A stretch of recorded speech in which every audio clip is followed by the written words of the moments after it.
Estando Jesus em Jerusalém durante a festa da Páscoa, muitos creram no seu nome quando viram os sinais que ele fazia. Mas o próprio Jesus não confiava neles, porque conhecia a todos e não precisava que alguém lhe desse testemunho a respeito das pessoas, porque ele mesmo sabia o que era a natureza humana. Pai querido, nessa hora, revela a tua presença aqui entre nós. O que nós mais queremos é sentir o Senhor, ouvir o Senhor, realmente sermos confrontados pelo teu Espírito, e que isso aconteça de uma maneira natural, que a gente se sinta envolvido pela tua graça. Aqueles que estão aqui presentes, aqueles que estão nos ouvindo pela rádio, pelo podcast, pelo YouTube, pela televisão, enfim, por todos os meios de comunicação, que a palavra do Senhor os envolva e que seja aplicada pelo teu Espírito Santo. É aquilo que oramos no teu nome, Jesus. Amém e amém. Você pode sentar-se, querido. Nós começamos a estudar a respeito desse texto a semana passada, lembrando que João está começando a falar do comecinho, do princípio do ministério de Jesus, e diz que na primeira visita de Jesus a Jerusalém, ele fez muitos sinais, e as pessoas viram os sinais, os milagres que Jesus tinha feito, e muitos creram nele, acreditaram que ele era o Messias. Mas aí veio uma palavra muito estranha: Jesus não acreditava na fé que eles professavam. E aí surgiu uma pergunta, né? Por que Jesus não acreditava na fé? E a resposta que o texto nos dá é que Jesus conhecia a natureza humana. E então a gente vai perguntar de novo: mas que aspectos da natureza humana Jesus percebeu nessas pessoas para não acreditar na crença, na fé deles? E aí o texto que nós lemos não nos responde essa pergunta. E aí a gente começou a procurar, eu comecei a procurar na palavra de Deus, especialmente nos evangelhos, quais eram as respostas que Jesus dava para essa pergunta. Várias delas apareceram no próprio evangelho de João, e outras em outros evangelhos. E a gente começou a semana passada a olhar para a primeira destas respostas que encontrei na palavra de Deus. É que Jesus não acredita numa fé que não tenha, que não gere um compromisso com ele, acima de tudo e de todos. E essa premissa veio baseada na experiência lá de Lucas 18, versículos 21 a 23, onde Jesus se encontra com aquele jovem rico, e ele se aproxima de Jesus, pergunta: bom mestre, né? O que eu preciso fazer para alcançar a vida eterna? E ele então vai dizer: olha, cumpre a palavra de Deus. Ele diz: já estou fazendo isso desde criança. Então, ótimo, que maravilha. Então, vende tudo que você tem, dá aos pobres e me segue. E aí, aquele homem saiu triste de lá. E a grande questão que a gente olhou não era questão de dinheiro ou não dinheiro, era de onde estava o tesouro daquele jovem. Jesus naquela hora revelou onde estava o coração dele, porque a palavra de Deus diz que onde estiver o seu tesouro, aí vai estar o seu coração. E se a gente não estiver disposto a fazer de Jesus o nosso maior tesouro, a gente vai estar em conflito, sempre, o tempo todo, entre os senhores do nosso coração, quem manda na nossa vida. Por isso, a fé que o Senhor aceita é aquela que faz ele estar acima de tudo e de todos, não é? Buscai primeiro o reino de Deus e a sua justiça, e todas as outras coisas vos serão acrescentadas. Fiz o resumo da semana passada, tá? Agora eu queria começar hoje, não é, com o próximo princípio. E qual é o tipo de fé que o Senhor vê na natureza humana e que ele não aceita? Outro aspecto da natureza humana que faz com que a nossa fé seja insuficiente e deficiente a ponto de Jesus não acreditar nela, é quando esta fé não tem poder para produzir os frutos transformadores em nossa vida. Jesus vai nos ensinar que quando Ele é o nosso Senhor, o nosso maior tesouro, um milagre espiritual acontece em nós. O Espírito Santo vem habitar em nossa vida e fazer do nosso próprio corpo o templo dele. E a presença do Espírito Santo vai produzir mudanças, tanto interiores quanto exteriores. E a gente vai poder perceber essas mudanças na nossa vida. E os outros vão perceber também essa mudança na nossa vida. E essas transformações, Jesus chamou de frutos naturais de uma fé viva. O apóstolo Paulo vai dizer que são os frutos do Espírito Santo na nossa vida.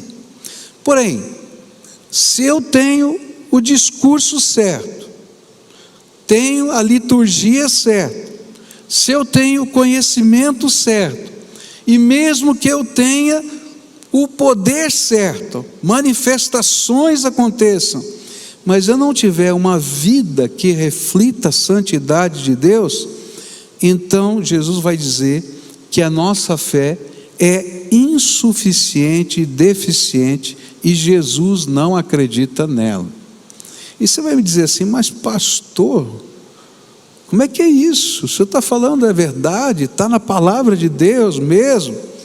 E a palavra vai nos dizer que Jesus chama essas pessoas que têm uma atitude, uma palavra certa, um pensamento no sentido de proferir, de estar na liturgia, mas não vive, ele vai chamar de falso profeta, vai chamar de ovelha, ou melhor, de lobo travestido de ovelha.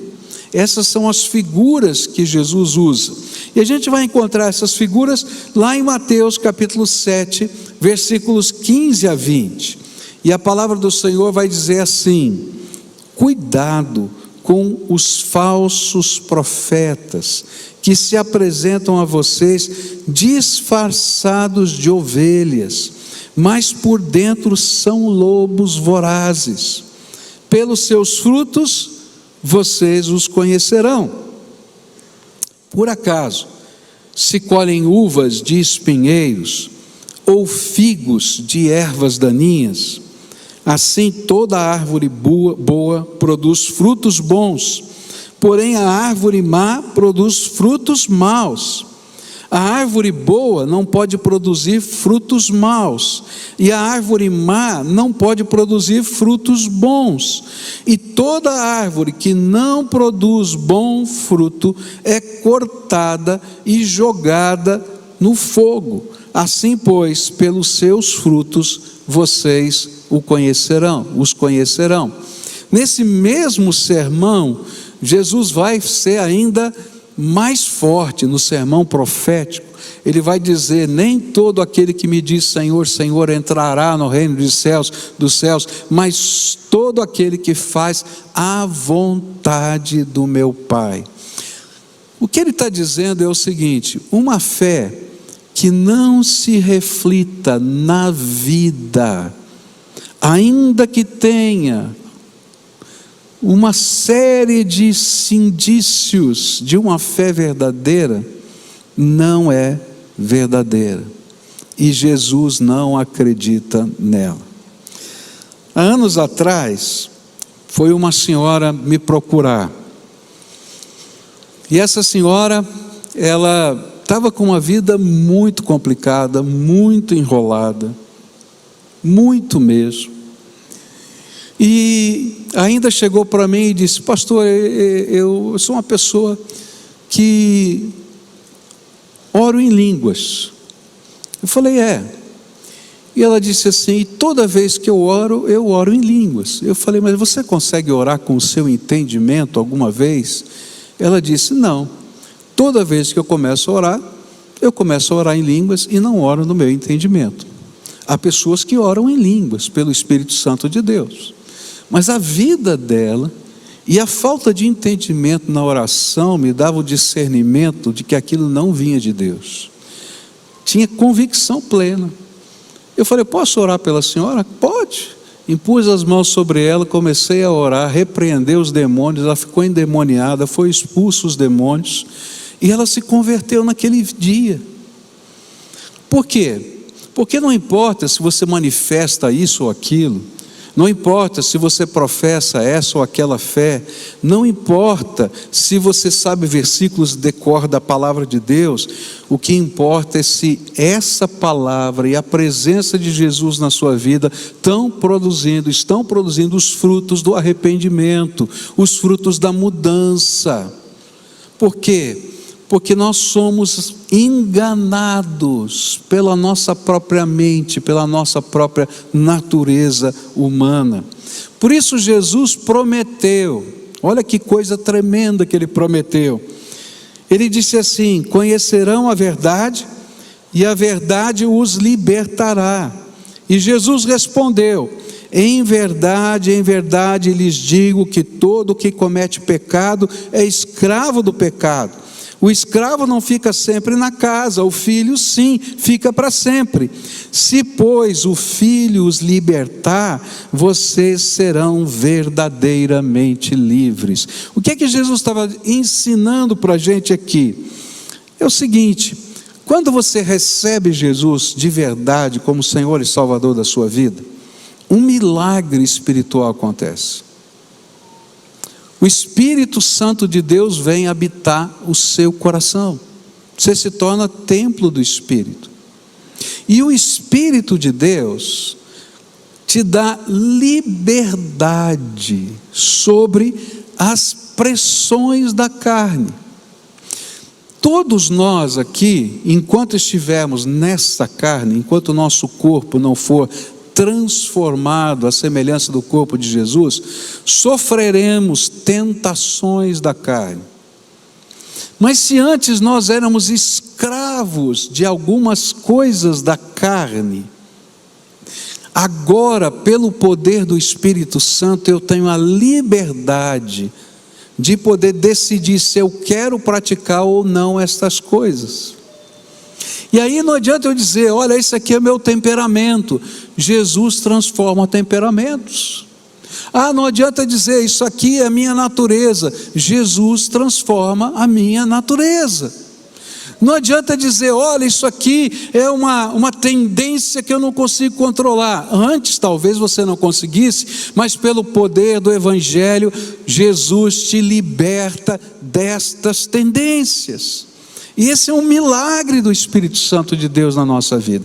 É por isso que a gente crê na transformação, na libertação das drogas, numa vida renovada. Por quê? Porque nós cremos nesse milagre do Espírito Santo de Deus. A Bíblia diz que o Evangelho é o poder de Deus para a salvação de todo aquele que crê. E a palavra poder ali é a mesma palavra que de onde vem a nossa palavra dinamite. É alguma coisa que está explodindo. É graça de Deus explodindo.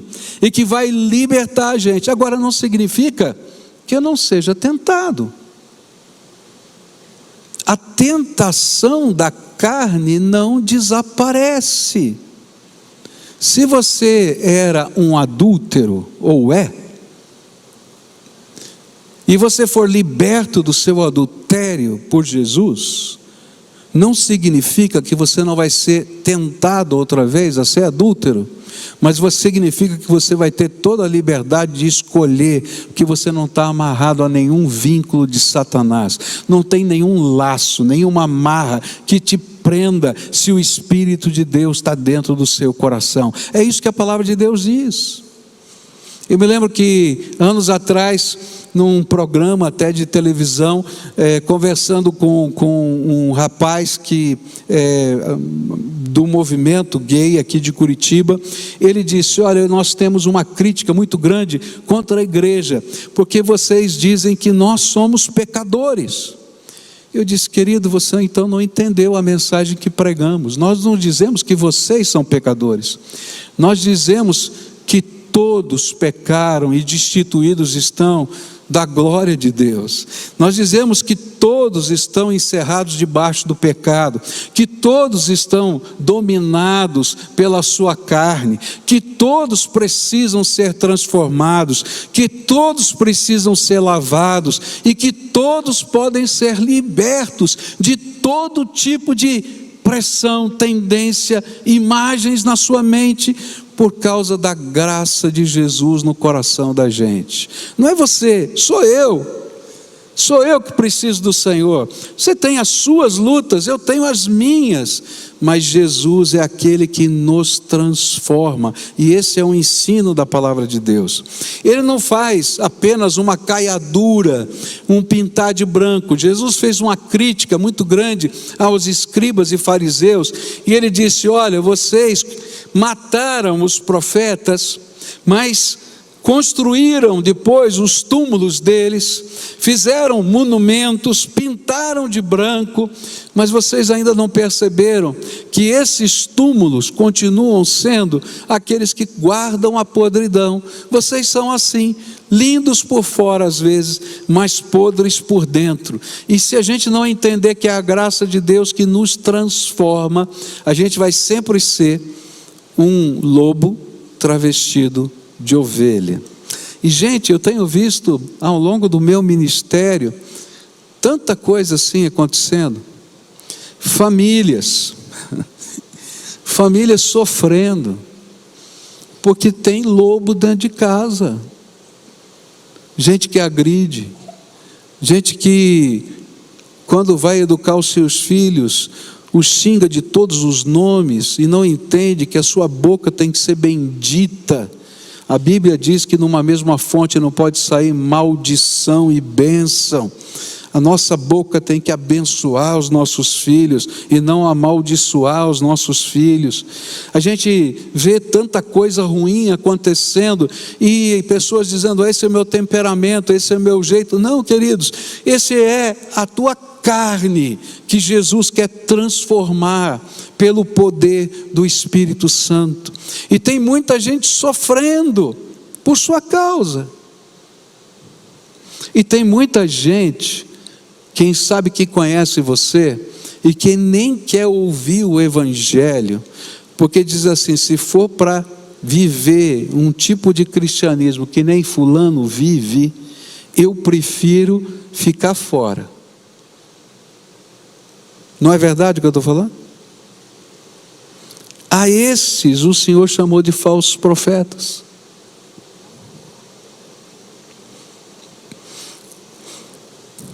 Quando nós nos permitimos escravizar pela carne, colocando os nossos desejos ardentes acima de Jesus e do poder que o seu Espírito Santo nos dá para ser libertos dessa escravidão, então nós escolhemos viver de um modo que desagrada ao Senhor, porque Ele já nos deu tudo o que precisávamos para ser livres.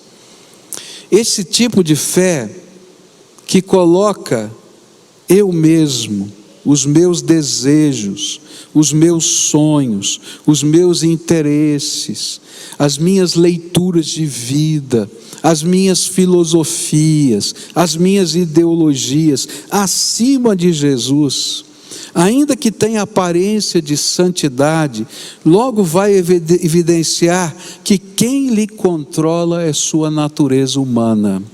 E aí Jesus diz: eu não acredito nessa fé, porque eu conheço essa natureza.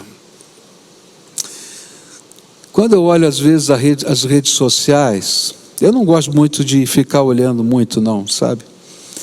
Mas quando eu olho as redes sociais e vejo alguns crentes falando nas redes sociais, eu digo assim: não entenderam nada sobre o reino de Deus.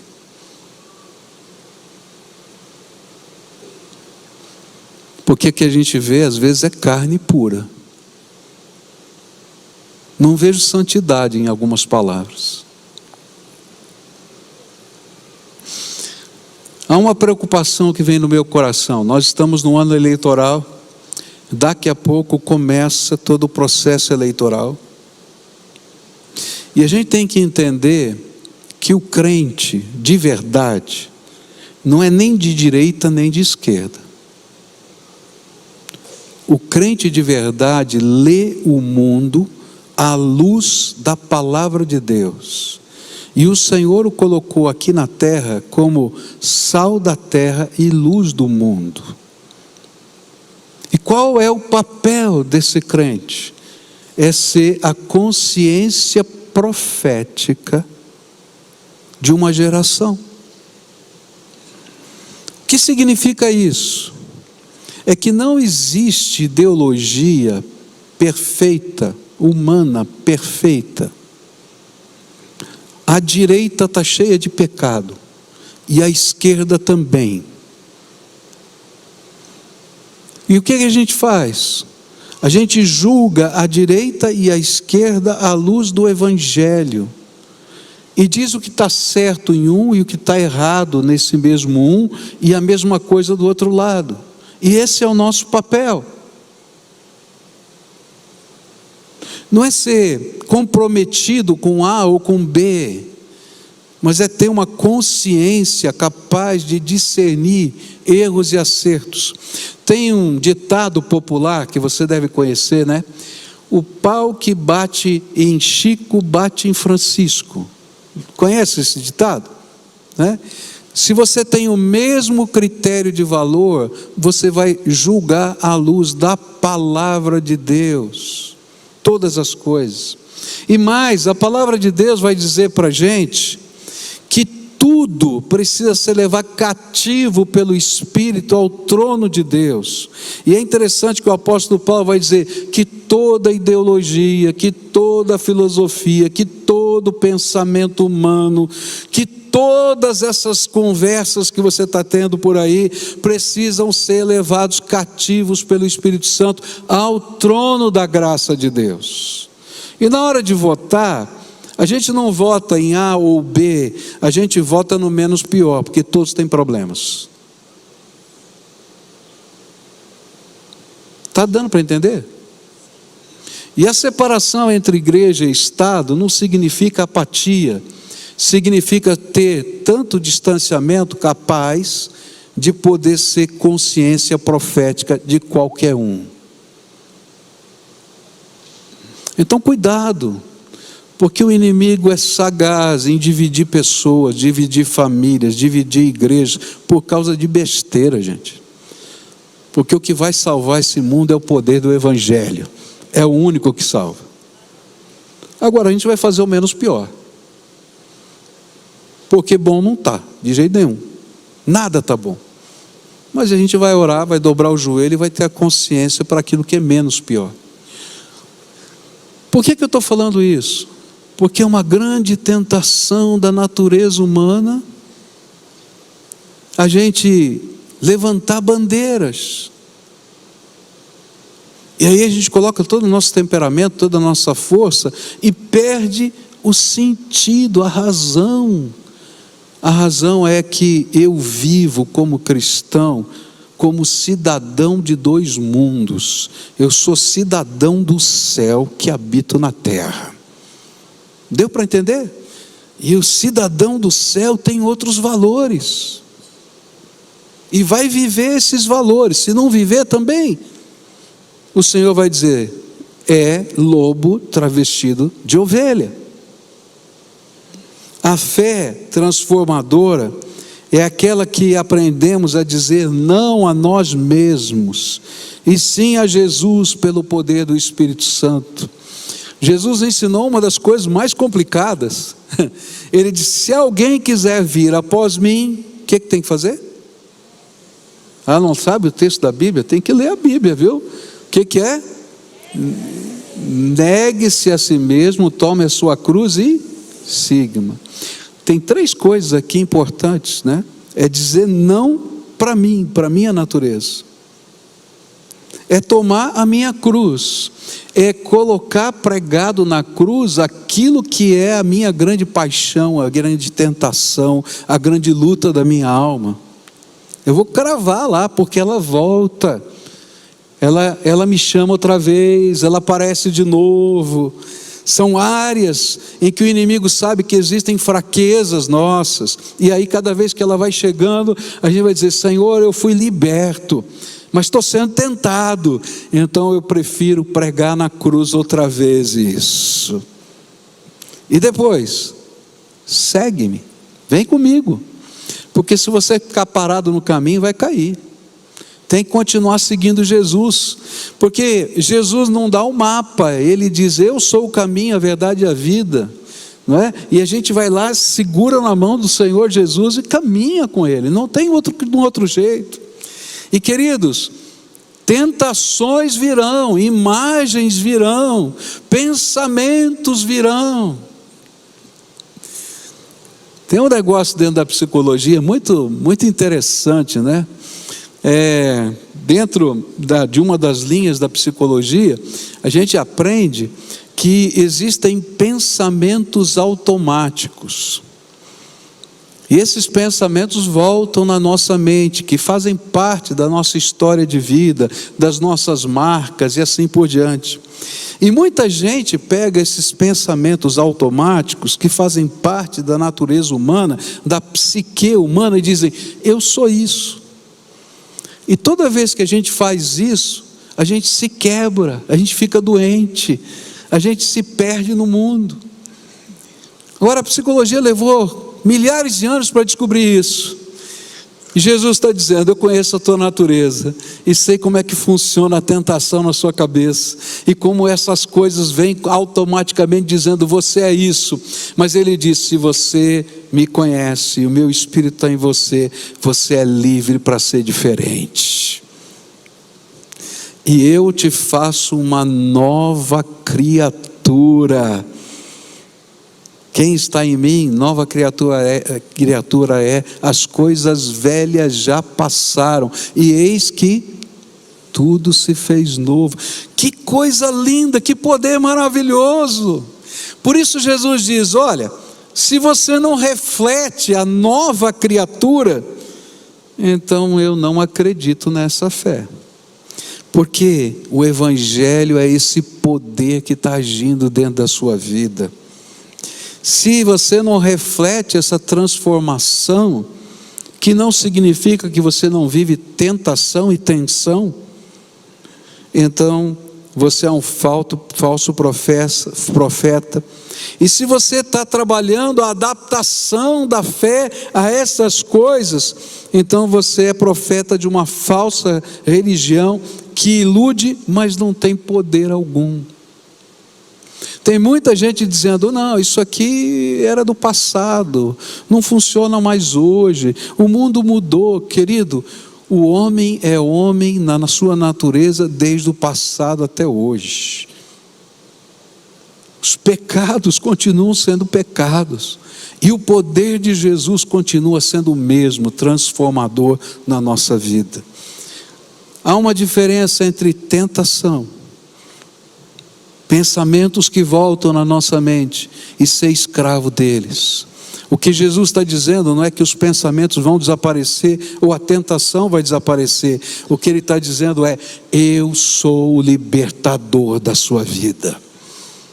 E quando eles vierem, você vai poder dizer assim: não preciso ser preso a isso. Jesus já me libertou, e eu tenho toda a liberdade de escolher para onde eu vou. Antes talvez eu não tivesse, mas agora eu tenho, porque Jesus habita no meu coração. E sabe, todos nós que um dia nascemos de novo em Cristo Jesus, somos testemunhas de que existe tentação, de que existe batalha dentro da nossa alma, e que cada dia a gente vai escolher servir a Jesus. Às vezes pecamos, mas o pecado se torna um acidente na nossa vida e não uma maneira de viver. E aí a gente volta a quem? A Jesus.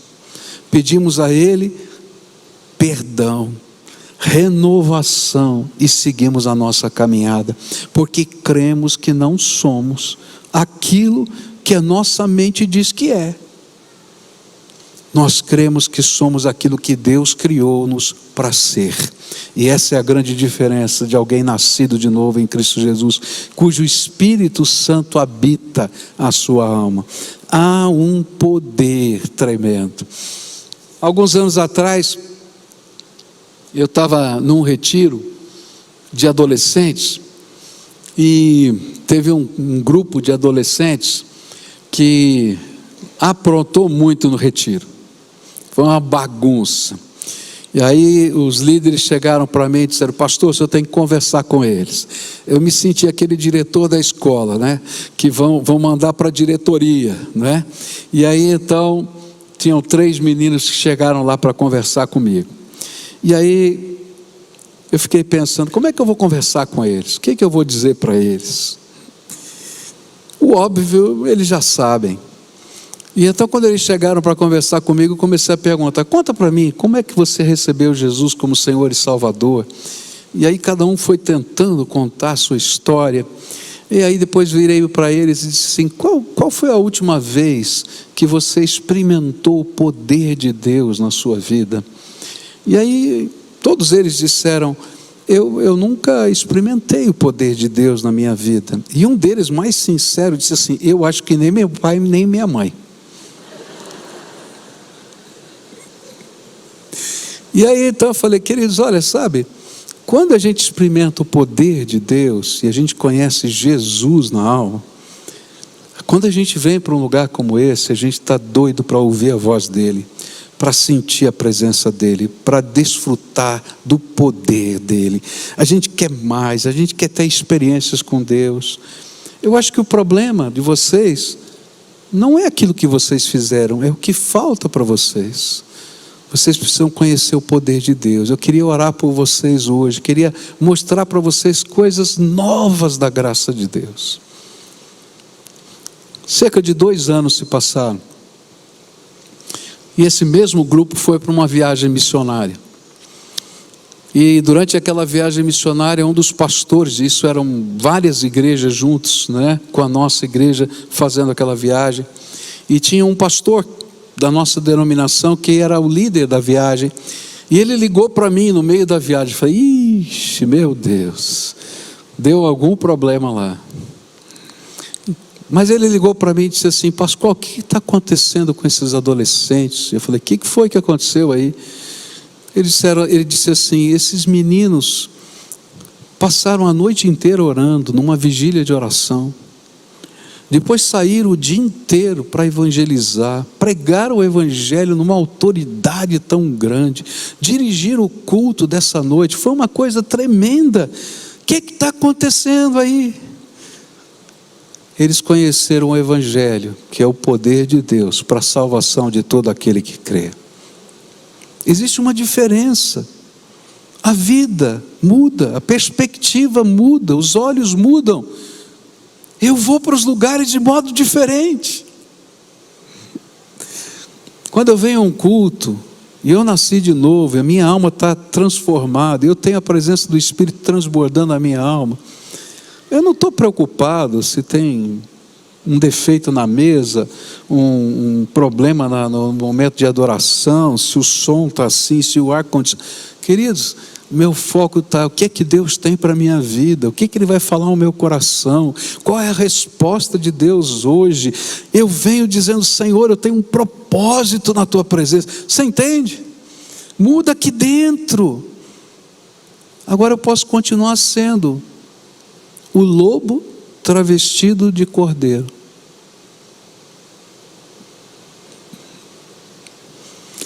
E aí eu começo a tentar adequar tudo que a gente está vivendo na casa de Deus, na igreja, àquilo que eu acredito do mundo, da vida. E aí eu esqueço do que é verdadeira adoração, porque a Bíblia vai ensinar lá em Romanos, capítulo 12, ele vai dizer: rogo-vos pelas compaixões do Senhor Jesus, pelas misericórdias do Senhor, por tudo aquilo que Ele já fez na nossa vida. que vocês não se conformem com esse mundo, mas que vocês sejam transformados e renovados na sua mente, no seu entendimento. E ele vai dizer que isso é o seu culto espiritual ou culto racional, conforme a tradução que você tem na sua Bíblia. E aí a gente muda a nossa perspectiva de enxergar o mundo, de enxergar a vida, de enxergar a política, de enxergar todas as coisas, porque a minha esperança agora está no Senhor Jesus e no poder dele nessa terra.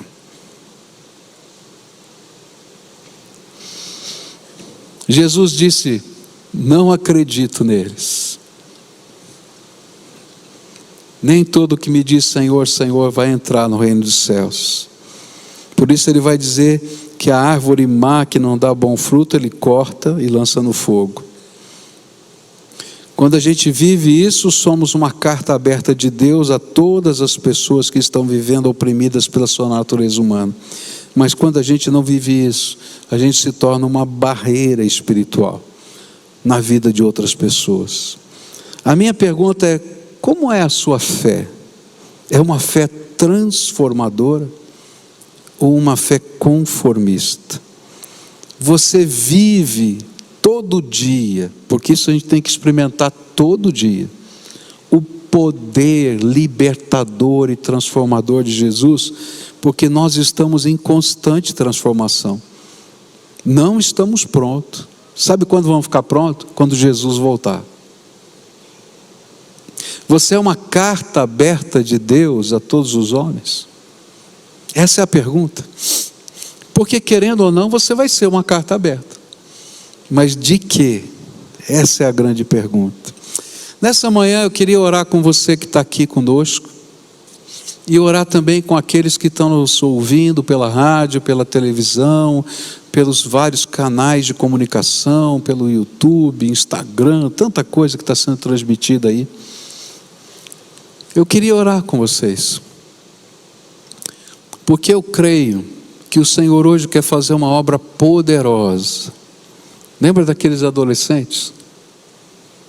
Hoje o Senhor pode transformar a tua vida. Ele pode fazer um derramar do Espírito no seu coração libertador. Se você é preso por algumas coisas que dominam a sua mente, o seu coração, e às vezes, sabe, queridos, não são coisas ruins, não. Nós até reputamos boas, mas elas não estão fincadas na palavra de Deus. Por isso a Bíblia diz que nós precisamos deixar o Espírito Santo levar cativo tudo que está na nossa mente, as nossas filosofias, as nossas ideologias, para o Senhor, lá no trono, poder trabalhar a verdade dele no nosso coração, que é libertadora. E eu queria orar por famílias que estão sofrendo, por situações como essa que eu citei aqui, como aquelas que citei aqui, por tantas coisas, porque eu creio no poder libertador de Jesus. Então, se você está aqui hoje conosco nesse auditório, e o Espírito Santo está dizendo: olha, hoje eu quero fazer uma obra diferente na tua vida. Você vai saindo do seu lugar e vem aqui à frente. E obedece à voz do Espírito, porque toda vez que a gente luta contra o Espírito, quem perde é a gente. Então, se o Senhor está falando, pode vir, vem para cá. Se você está na sua casa, se você está dirigindo no seu carro, melhor, para o carro agora, encosta o carro para a gente orar junto. Você vai entrar numa atitude de oração. Se você está na tua casa aí, então se levanta onde você está na sala, está no quarto, fica de pé, dizendo: Senhor, sou eu. É uma atitude de fé. E a gente vai orar junto, pedindo essa intervenção do Senhor sobre a tua vida. Se você está aqui, vai descendo, vem para cá agora. Quero orar por você, porque eu creio no poder transformador do Senhor, que uma obra tremenda da graça de Deus pode acontecer na tua vida. Não vai passar a tentação, quero deixar isso bem claro para você, tá? Tentação, enquanto a gente estiver nessa carne, vai existir. Pensamentos automáticos vão voltar. Até a psicologia diz isso, tá? Mas só que agora você pode julgar esses pensamentos.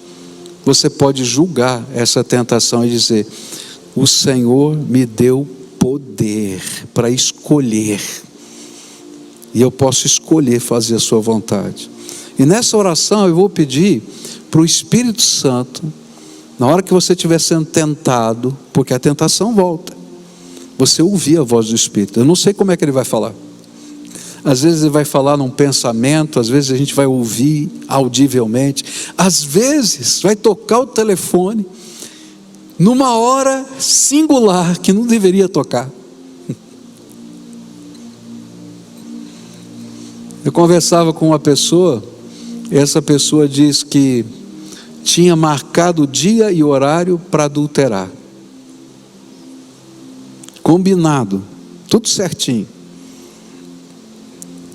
Mas ele chegou no culto, e naquele dia no culto, o Espírito Santo falou tão claro, que ele pegou o telefone e escreveu a mensagem: está tudo cancelado, porque eu tive um encontro com Jesus. Você está entendendo? Tentação vai continuar vindo, sempre, enquanto a gente estiver nessa carne. Mas agora a gente pode escolher se eu vou fazer aquilo que o Espírito Santo está falando, ou se eu vou continuar querendo fazer só o que eu penso. E eu vou agora colocar na cruz de Jesus o que eu penso, e dizer: Senhor, eu vou seguir a tua vontade. Às vezes tem pensamentos que dizem para a gente: você é isso, você é aquilo. Você é o que Jesus te fez ser. E é isso que você vai dizer: não acredito mais nas sinas, eu acredito na bênção do meu Salvador. Está entendendo? É isso que a gente vai tomar posse agora. Vamos orar juntos? Então a primeira coisa, eu quero que você coloque diante do Senhor quais são aquelas áreas que o Espírito Santo mexeu com você aqui hoje. Tem áreas da vida que são como muralhas para a gente. Parece que tem um muro aqui que a gente não vai conseguir nunca atravessar. Então essas aí você vai colocar: Senhor, hoje eu ouvi a tua voz com relação a isso, com relação àquilo, com relação àquilo outro. Minha mente caminha para lá. Diz isso para mim. Mas hoje eu creio que eu sou aquilo que o Senhor quer que eu seja, que o Senhor me criou para ser, e eu quero o poder da tua graça para viver isso. Pede para Ele, abre a porta do teu coração e diz: mas eu preciso que o Senhor invada com o teu Espírito, eu quero experimentar o teu poder. Fala isso para Ele, e você vai ver coisas de Deus acontecendo. Pai querido, eu estou aqui com esses meus irmãos que estão conosco aqui nesse auditório, mas que estão espalhados em tantos lugares, que numa mesma atitude de fé e oração, estão se colocando diante do Senhor. O inimigo e a carne têm falado com eles, e têm dito: olha, você é isso, o mundo é isso, a vida é isso, e eles têm acreditado nisso, e têm vivido assim. Mas hoje o teu Espírito iluminou a mente deles, e eu quero te pedir que a tua palavra se cumpra na vida deles. A tua palavra, Senhor, nos promete que quando 2 ou 3 estiverem reunidos debaixo da autoridade do teu nome, o Senhor ali estaria. A tua palavra nos promete que quando ouvimos a voz do Evangelho, a palavra de Deus que nos foi anunciada, e cremos, o Senhor sela o nosso coração com o teu Espírito Santo. A tua palavra promete para a gente que quando Jesus vem e nos liberta, nós somos verdadeiramente livres. A tua palavra, Senhor, diz que o teu Espírito vai nos dar o poder para não sermos mais escravos da nossa natureza humana. Pai, eu sei que eles têm tentações e lutas como eu tenho, mas eu sei que tu és poderoso para nos dar vitórias. E agora, Senhor, eu quero te pedir: abençoa esses teus filhos, e que eles possam ouvir a voz do Espírito dizendo: você não é isso. E que o Senhor possa dizer: você é amado do Pai, Você é bendito antes da fundação do mundo. Você é um escolhido meu. Que o sangue de Jesus os purifica de todo o pecado. Que há vitória no Senhor. Eu quero te pedir por essas casas, que essas casas sejam abençoadas. Eu quero te pedir pelas marcas que estão dentro da alma, que estão dizendo: olha, tem dores aqui, que eu não consigo lidar, não consigo vencer, que o Senhor vai lá e cure essas feridas da alma. E que o Senhor mesmo seja a vitória deles. Ó Pai, a Tua palavra nos promete que o Evangelho é o poder de Deus para a salvação de todo aquele que crê. Nós cremos e estamos pedindo: vem, ó Evangelho de Jesus, com o seu poder sobre essas vidas, e vem, ó Espírito Santo, sobre eles. Quero te pedir que os anjos do Senhor se acampem ao redor deles e os livre. E que nesta hora, toda a algema de Satanás sobre essas vidas seja quebrada em nome de Jesus. E venha liberdade no nome de nosso Senhor Jesus Cristo. Fica conosco, Senhor, fica com eles. E que a bênção do Senhor seja visível no coração e exteriormente na vida deles. É aquilo que oramos no precioso nome de Cristo. Amém e amém. Agora todo o povo de Deus de pé para a gente encerrar. Você que veio aqui à frente, a igreja tem uma série de programas para abençoar a sua vida. Tem algumas pessoas que têm marcas na sua vida muito doloridas, tá?